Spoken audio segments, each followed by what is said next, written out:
കാഴ്ചകൾ കണ്ടു തീർത്ത് ചിരിച്ചും കളിച്ചും അവർ മടങ്ങി വരികയായിരുന്നു. പക്ഷെ വിധിയുടെ ആ 13-ാം വളവിൽ കാലം അവർക്കായി കരുതി വെച്ചത് മറ്റൊന്നായിരുന്നു.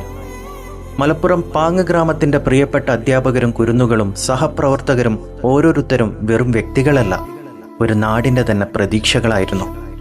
9 ജീവനുകൾ. ഒരു നിമിഷത്തെ കണ്ണുചിമ്മലിൽ 500 അടി താഴ്ചയിലേക്ക് മറിഞ്ഞുപോയത് എത്രയോ സ്വപ്നങ്ങളാണ്.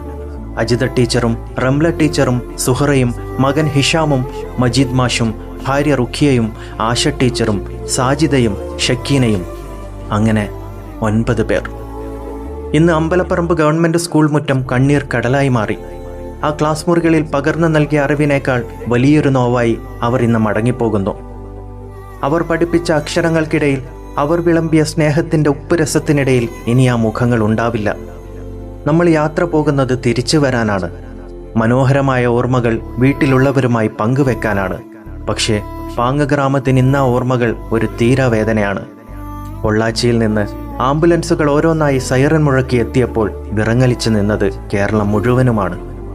പ്രിയപ്പെട്ടവരെ, യാത്രകൾ ഇനിയും ഉണ്ടാകും, പക്ഷേ ഈ നഷ്ടം നികത്താൻ ആർക്കുമാവില്ല. ആശുപത്രിയിൽ ജീവന് വേണ്ടി പൊരുതുന്നവർക്കായി നമുക്ക് പ്രാർത്ഥിക്കാം. യാത്ര ചോദിക്കാതെ വിട്ടുപോയ ആ 9 പ്രിയപ്പെട്ടവർക്കും കണ്ണീരോടെ ആദരാഞ്ജലികൾ.